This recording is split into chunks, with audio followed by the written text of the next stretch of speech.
What's up everyone, my name is Rad and I am here today bringing you my guide on gamer Brony aka Silver Wolf. I'll be going over her traces, talent, technique, Eidolons, recommended icons, relics, and team compositions. I want to make all of my character guides as concise but detailed as possible, though this one might be a bit longer since I'll be adding some calculations in play. She will be level 70 and Ascension 5 for this guide. Timestamps will be listed down below in the description. Without further ado, let's drop that transition. Gosh, she is so cute, dude. Per usual, traces up first. System warning, this is her basic attack. It dishes out quantum damage equal to X amount of her attack to a singular enemy.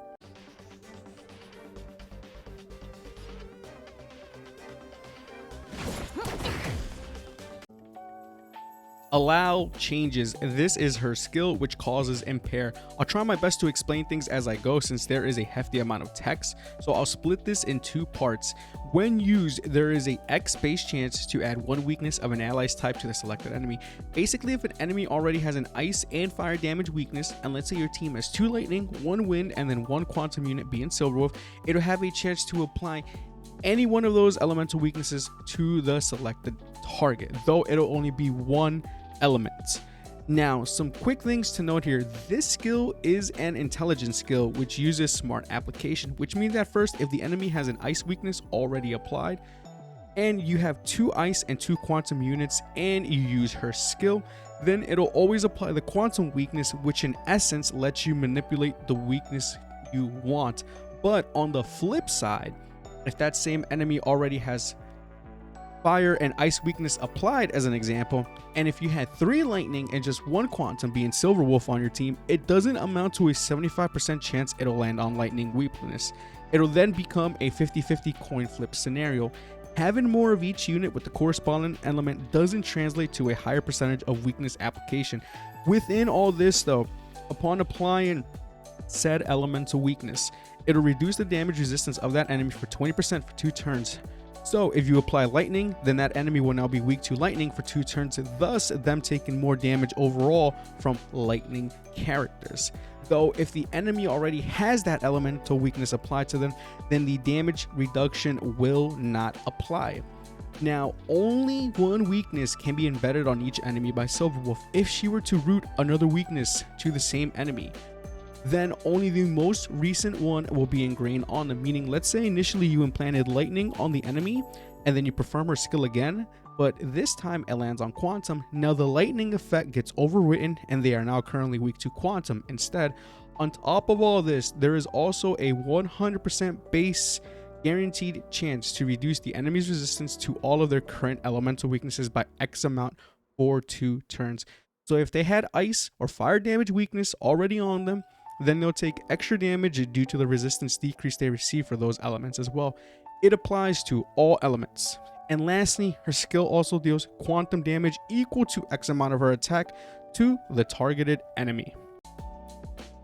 Now, I'll explain some calculations here because I will assume most currently will level her skill to level 6, and assuming most will go with effect hit rate on her as a main stat, and also assuming most will build her as a support and just constantly use her as a debuffer unit. For those who go another path, that's totally cool. I'm just trying to provide a more generalized scenario with this, and also adding in the effect resistance changes to enemies level 50 or higher. For her skill at level 6, her base chance is at 80%. Now we're gonna get our good old trusty calculator here. Taking in consideration a boss at level 90 with 40% effect resistance, so we'll use the highest case scenario, then you will need a total effect hit rate or EHR of 109% in order for her skill to 100% land its effect on bosses. We come to this conclusion by 1 plus the effect hit rate resistance, so it's going to be 1.09, so 109% right here. So this is going to be 209, and then we're going to do 1 minus 0.4 for the boss's effect resistance, which comes out to 0.6, and then we're going to do 2.09 times 0.6, which comes to 1.254. Now we're going to take the 80% base chance times 1.25. You could do 4 if you want. Or you could just round down, whichever case you may be, and you're going to come out to just a tad bit over 100%. Though do remember, if the enemy is a lower tier, such as an elite or just lower level, then you'll need less EHR overall. All in all, despite her skill being somewhat RNG dependent on the current team you run, it's still nonetheless fantastic considering what it provides and brings to the table.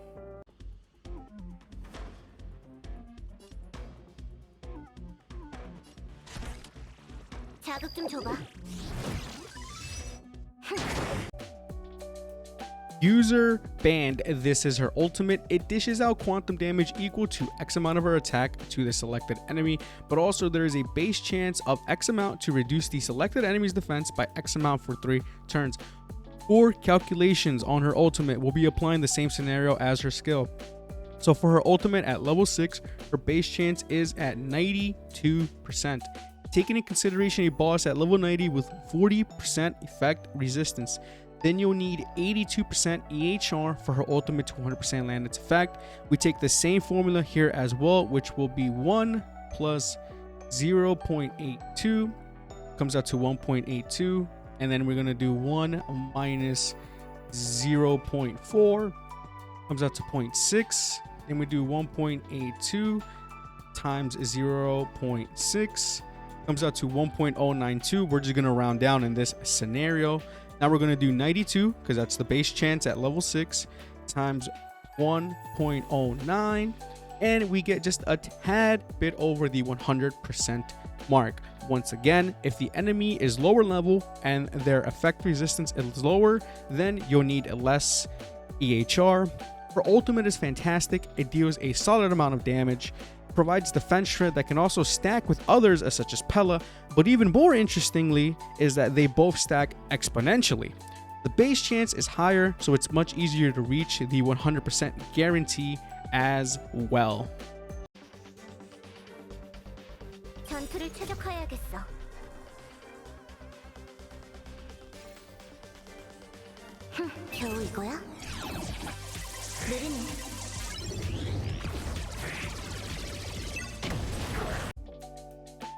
Awaiting system response. This is her talent, which is also an impair. Upon Silverwolf attacking through any means, she has a X amount of base chance to implant a random bug for up to 3 turns on the targeted enemy. The 3 can either do one of the following: decrease their attack, defense, or speed by X amount. I promise this will be the last of the calculations, so don't worry, we're almost in the clear. We'll be using the same scenario as her skill and ultimate. Her talent has a 66% base chance at level 6. Taking in consideration a boss at level 90 with 40% effect resistance, then you'll need 153% EHR, I should say a whopping 153% EHR for skill to 100% land its effect. Same formula applies: 1 plus 1.53, 2.53, 1 minus 0.4, 0.6, 2.53 times 0.6 comes out to 1.518. Can round up to 1.52 if you want, which will we do for this scenario. So we're going to be doing 66 times 1.52, and it comes out to just a little over 100%. Her talent is lower in base chance, so while 153% sounds pretty high, remember that the higher the talent level is, the more base chance will be added. Considering it goes up by 1.5% post level 6, then at level 10 it'll be at 72% base chance, which at that point you will need 132% EHR for its effect to land 100% of the time. Now honestly, while the bugs from the talent are quite solid, especially at higher levels, I wouldn't say you need to go out of your way to achieve that much effect hit rate just for them, which leads me into the finality of this part. My skill priority level up recommendations would be ultimate, skill, talent, and lastly basic attack. I feel that her skill and her ultimate are her bread and butter, so focusing on those will yield much better results. On top of that, they require less EHR to obtain the 100% land effect, so it's easier to build upon. Force Quit Program. This is her technique. She'll attack the enemy, and once in battle, she'll dish out quantum damage equal to 80% of her attack to all enemies. This will also ignore their weakness types and reduce the toughness from all enemies. Enemies who have their toughness meter depleted through her technique will also trigger the quantum weakness break effect.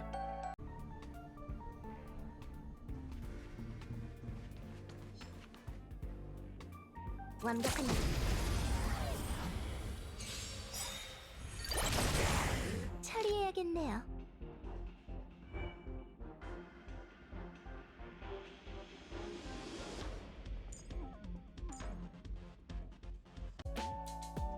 Abilities generate Ascension 2 unlock. It'll add an extra turn to her bug's duration, so instead of 3, it's now up to 4 turns overall. Every time you deplete an enemy's toughness meter or inflict weakness break, Gamer Brony has a 65% base chance to apply a random bug on them. Solid ability, as now instead of only implementing it through her attacks, you now have an extra option to potentially embed bugs on enemies through weakness break. Inject Ascension 4 unlock. Similar to her A2 unlock, this one also adds an extra turn to her skill's weakness implant. So instead of 2 turns, it is now up to 3 turns. This one is great as an extra turn means the weakness debuff now has more uptime. Lastly, side note, no pun intended, Ascension 6 unlock. If the enemy has equal to 3 or more debuffs applied on them when Silverwolf uses her skill, then the skill will now further reduce their all types resistance by an extra 3%. Not too bad, I'd say. The more, the merrier. One quick thing, also upon unlocking her abilities, please do your best to unlock the effect hit rate boosts that she has available. You get 8 from her final Ascension unlock, you get a further 6 from her Ascension 4 unlock, and then you get another further 4, so it'll be 18% effect hit rate you get through all your traces. So Gamer Brony's Eidolons, I've read them and I've come with the consensus that even at base she will be very good, but her Eidolons do provide a mixture of quality of life and further enhance her damage. I'll be skipping her E3 and E5 as they only add levels to her skills respectively. E1, Social Engineering. When casting her ultimate to attack an enemy, she'll replenish 7 energy for every debuff that current enemy has applied on them. This energy replenishment can be triggered up to 5 times every time you perform her ultimate. Insane Eidolon, as you can now even more easily build up her ultimate quicker and have even more uptime on the debuffs she applies. If an enemy has 3 debuffs applied, then that's 21% energy replenished. At max, it'll be a whopping 35%. E2, Zombie Network. Whenever an enemy swaps into battle, whether in the very beginning or during a wave phase, they'll have their effect resistance decreased by 20%. Another wild Eidolon, as now with this, instead of using a EHR or effect hit rate body piece, you can opt to go more into a pseudo DPS/debuffer role by using a crit rate piece, and then filling out some of your effect hit rate stats through a light cone, planar ornament, and substats, etc. This one definitely adds a interesting playstyle to her, I would say. If going for Eidolons, this is where I recommend to stop at.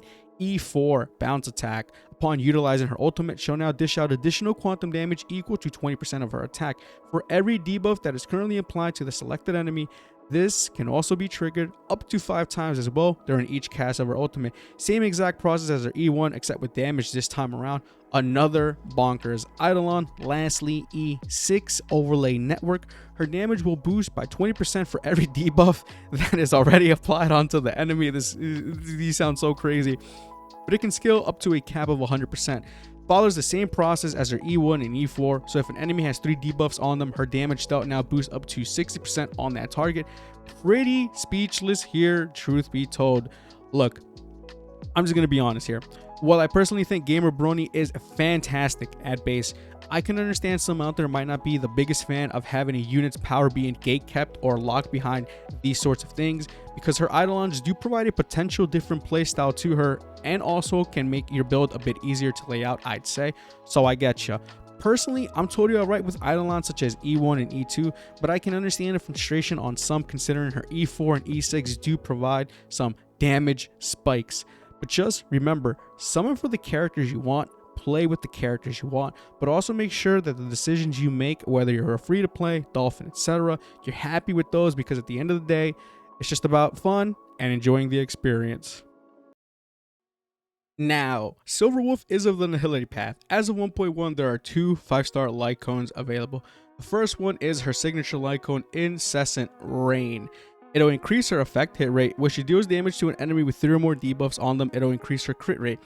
Upon her using her basic attack skill or ultimate, there is a 100% chance to embed Aether Code on a random hit enemy that doesn't have it. Those embedded with Aether Code receive increased damage for 1 turn. Just like previous limited character light cones, this one follows suit. It's essentially a combination of 4-star light cones put into one. Now, while I don't think it's as better or game breaking as Zila's or Jingyuan's light cones respectively, it does synergize well with Silverwolf because her ultimate is a defense shred, and then Aether Code provides damage amplification. Next up, In the Name of the World. This will increase her damage to debuffed enemies. Upon Silverwolf using her skill, her effect hit rate for that attack increases by X amount, and it'll also increase her attack as well. Enemies will also be debuffed by her ultimate, so she does even more damage. All around, this is pretty good for Gamer Brony, I would say. In terms of 4-star light cones, I recommend before the tutorial mission starts. It'll increase her effect hit rate, and when she attacks enemies that have their defense reduced, she'll regain energy. This is the version 1.1 free-to-play light cone for Silverwolf, and you can get it up to SI5. So the totals are 40% effect hit rate and 8 energy. This one is fantastic as the effect hit rate it provides makes it easier to build for a 100% land effect on her skill and ultimate. On top of that, since her ultimate provides defense reduction for up to 3 turns on enemies, you'll be regaining energy consistently and thus building up your ultimate quicker, which leads to higher uptime on her defense reduction that it provides. For most out there, I would definitely say that this is her best 4-star light cone, if not her best light cone overall, if you were to compare it at SI5 versus a SI1 Incessant Rain. Next up, Eyes of the Prey. This will increase her effect hit rate and also her damage over time. Great as well, especially for the effect hit rate it provides. Also, Quantum Break causes entanglement application, in which that deals quantum damage over time, but also causes delay in enemies' actions as well. So this light cone is pretty good on her overall too. Good Night and Sleep. Well, for every debuff an enemy has, the overall damage done by her will be increased by X amount. This also stacks up to 3 times. With this light cone at Superimposition 1, it's an overall boost to her damage dealt by 36%, and at Superimposition 5, I don't know why I'm struggling to say Superimposition, it's a whopping up to 72%. You'd be surprised at how many things are considered debuffs in Honkai Star Rail, so it's easy to maintain the uptime of this light cone's passive. Lastly, Resolution shines as Pearls of Sweat. This makes it so that upon hitting an enemy, if they aren't already ensnared, which is a defense reduction debuff, it increases your chance to apply ensnare, and it'll reduce the enemy's defense by X amount. This one is great because it applies to all of her attacks. You lower their defenses, and it also stacks with her own defense reduction from her ultimate, since it is its own damage multiplier. As for 3 stars, I'd say Loop is the best overall, considering Quantum Break causes the entanglement effect, in which it delays an enemy's action, thus reducing their speed. This would be the best one for her that I can recommend within this range. In terms of relics, Silverwolf is in an interesting position here, but with her, it's more so depending on what playstyle you go for, I would say.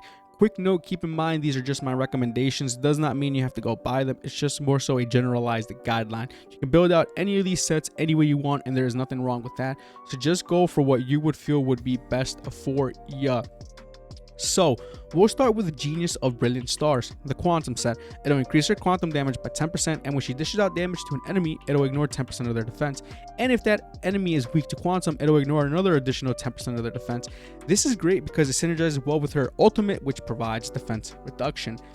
The thing here is, though, I feel like this set is more so geared towards a pseudo or potential full-blown DPS as Silverwolf. Also, I will say I'd mainly recommend this to those who go for or have her at Eidolon 2, since E2 drastically lowers the amount of effect hit rate you need. Now, if you plan to forego being able to land the effect of her skill and ultimate 100% of the time, for the primary stats to look for, I'd say on this set are on the body, crit rate or attack percentage, on the feet, speed.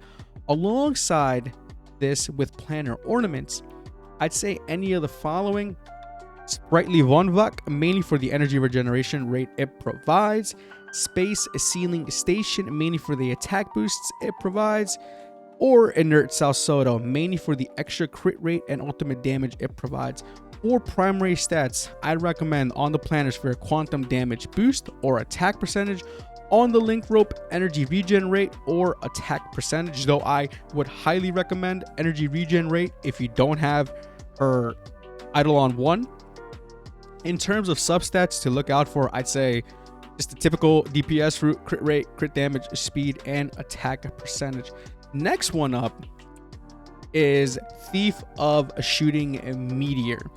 It'll increase her break effect by an overall 32%, and when she inflicts it, she'll regain 3 energy. Now this set I'd say is definitely more geared towards a support / consistent debuffer Silver Wolf.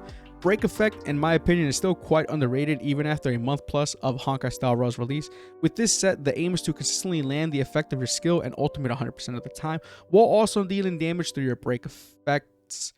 Primary stats to look out for on the body: effect hit rate, on the feet speed. Alongside this with planar ornaments, I'd recommend Pan Galactic Commercial Enterprise. This increases her effect hit rate by 10% and also provides an attack boost that is equal to 25% of her effect hit rate. I'm going to start abbreviating that as AHR in the future because that's so much to say. With a maximum of a 25% bonus being able to be achieved. Super solid as you'll get extra EHR but also a nice sized attack boost. Next up, Talia, Kingdom of Banditry, mainly for the break effect boosts it can provide. For primary stats, I recommend on the Planner Sphere quantum damage boost, on the link rope energy regen rate. For substats, effect hit rate, attack percentage, or break effect. Lastly, quick shout out to good old reliable Musketeer of Wild Wheat. This set is universally fantastic across all characters of all types. You can also do a 2+2 of this with Genius of Brilliant Stars if you want to. So, the most popular one with Silver Wolf in terms of team compositions is going to be a 3+1 flex, Silver Wolf being the flex. So it'll be the 3 characters which each of the same corresponding element alongside Silver Wolf being the flex. I know some people out there like to say mono, but for me, mono is a full team of the same elemental composition, so I won't state mono until we have 4 units of the same elemental composition available for quantum. In this 3+1 though, I recommend any of the current elements except for imaginary, wind, or quantum. Reasons being, for imaginary, now there is only Welt currently, though Luocha and Yukong are on their way. For wind, we don't currently have a healer or supporter, and quantum is missing either one of those 2 as well. With physical, fire, and ice and electric, you at least have either a shield supporter or a healer in one of those. You can also do a 2+2 in which it'll be 2 quantum alongside 2 others that are respective elements. So here, for example, Zila with Silver Wolf, and then Asta with a fire main character. Just mix and match what works best for you or you find fun. Then there's Rainbow, which is basically just 4 characters but each have their own respective element. Of course, in the future, when more characters release, mono quantum will definitely be something to look out for as well. So, Rad, what you think of Gamer Brony? I think Silver Wolf will have some long-lasting power in terms of her usage. Is she going to be a powerhouse one-tapper like Zila? No. Is she going to be the almighty bonker Jing Yuan is? No. But she definitely brings a lot of utility to many teams, if not all teams. Being able to reduce an enemy's damage resistance to their elemental weakness type on top of providing defense reduction for multiple turns, I personally think that those things are great. But the question is, should you summon for Gamer Brony? If you absolutely love the Bronyaverse, then yes, 100% go for her. Even if that's not the case, Bronya, in my opinion, is still a unit that I highly still recommend to go out and summon for.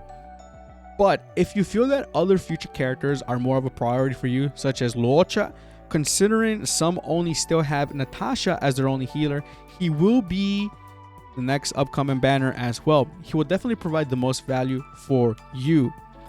Wowie, this was definitely a long guide, probably will be my first ever one to hit over the 20-minute mark, but I'm the biggest fan of Bronya and the Bronya universe, so this one is special. But if you enjoyed today's video, Think about dropping me a like or a dislike if you didn't. I'm always open to constructive criticism. Also, if you've been enjoying the Honkai Star Rail content, think about subscribing to the channel as well on the road to 400 subscribers. Would greatly appreciate it. As always, my name is Rad. You're all awesome. See you later.